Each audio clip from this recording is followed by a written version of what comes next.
ਦਾ package ਦਿੱਤਾ ਜਾਵੇ, ਮੈਂ ਆਪ ਜੀ ਦੁਆਰਾ ਬੇਨਤੀ ਕਰਨੀ ਚਾਹੁੰਦਾ। ਔਰ ਦੂਸਰਾ, ਕਿਉਂਕਿ 24-25 ਦੇ ਜੇਕਰ ਆਪਾਂ 25-26 ਦੇ ਬਜਟ ਦੀ ਐਗਰੀਕਲਚਰ ਬਜਟ ਤੇ ਗੱਲ ਕਰੀਏ ਤਾਂ 1,37,757 ਕਰੋੜ ਰੁਪਏ ਰੱਖੇ ਗਏ ਹੈ, ਜਦ ਕਿ 24-25 ਦੇ ਵਿੱਚ 1,41,352 ਕਰੋੜ ਸੀ। ਸੋ ਬਜਟ ਦੇ ਵਿੱਚ ਬਜਟਰੀ ਪ੍ਰੋਵੀਜ਼ਨ ਜਿਹੜੀ ਹੈ ਉਹ 2.5% ਘਟ ਗਈ, ਫਰਟੀਲਾਈਜ਼ਰ ਸਬਸਿਡੀ 18% ਘਟ ਗਈ, केमिकल फर्टिलाइजर 13% ਜਿਹੜੇ ਆ ਉਹਨਾਂ ਦਾ ਜਿਹੜਾ ਹੋ ਗਿਆ। அவைத்தலைவர் அவர்களே நன்றி. கடன் சுமை வாழ்வாதாரங்களை இழந்து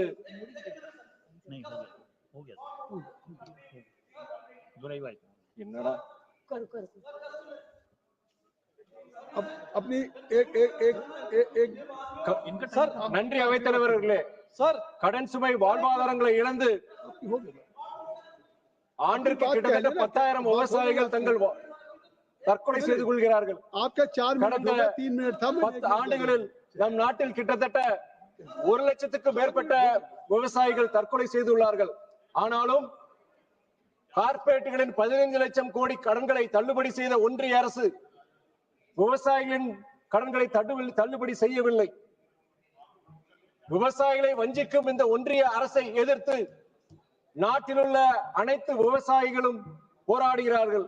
அந்த விவசாயிகளின் முக்கியமான கோரிக்கைகளில் ஒன்று வேளாண் உற்பத்தி பொருட்களுக்கு குறைந்தபட்ச ஆதார விலை அதை நிர்ணயிப்பதும் அதை சட்டப்பூர்வ ஆக்குவதும் தான். வேளாண் இடுபொருட்களான உரங்களின் விலை, விதைகளின் விலை கடந்த 10 ஆண்டுகளில் 2 முதல் 3 மடங்கு உயர்ந்து விட்டது. ஆனால் அதற்கேற்ப வேளாண் பொருட்களின் விலை உயரவில்லை. வேளாண் பொருட்களுக்கு சரியான அந்த விலை நிர்ணயம் என்பது ஒரு காணல் நீராகவே தொடருகின்றது.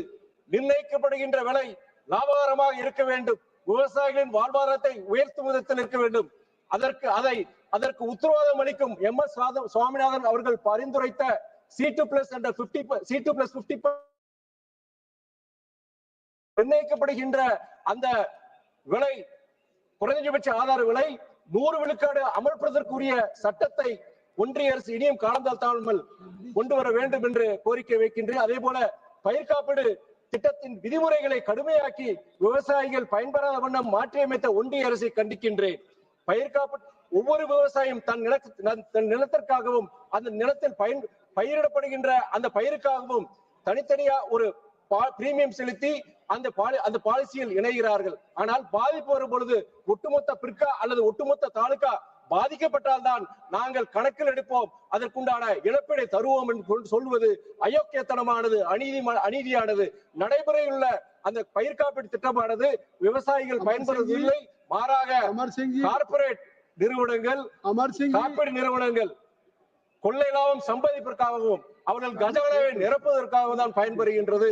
ஆகையால் ஒவ்வொரு காப்பீட்டிற்கும் இழப்பீடு வழங்கும் வகையில் தனித்தனியாக ஆய்வு மேற்கொண்டு தனித்தனியாக இழப்பீடு வழங்கிட வேண்டும் என்ற கோரிக்கை வைக்கின்றேன். அதே போல வனவிலங்குகள், பறவைகளால் வரும் இழப்புகளையும் கணக்கில் எடுத்திட பாலிசி திட்டத்தில் அதில் திருத்தங்களை கொண்டு समय के पॉसिटी के लिए I'll make it very short and to the point. You just complete your sentence. Sir, you complete your sentence, please. Just you complete your. Mike, sir. Mike है, Mike is. ஒன்றிய மதவாத பாஜக அரசே, உங்கள் மதவாத போக்கை நீங்கள் மாற்றிக்கொள்ளவில்லை என்றால் தமிழ்நாட்டு மக்களின் கடும் கோபத்தில் ஆளாவீர்கள்.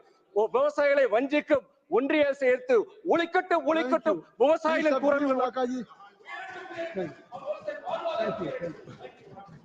Thank you, Chairman, sir. Given the paucity of time, I will come to the point straightly. हल जोड़कर, खून बहाकर, फिर भी अंधाता लाचार है। खेतों में सोना उगाने वाला खुद भूख से बेजार है। कभी बारिश की मार पड़ी तो कभी सूखे ने रुलाया। मोदी सरकार वादे करती रही,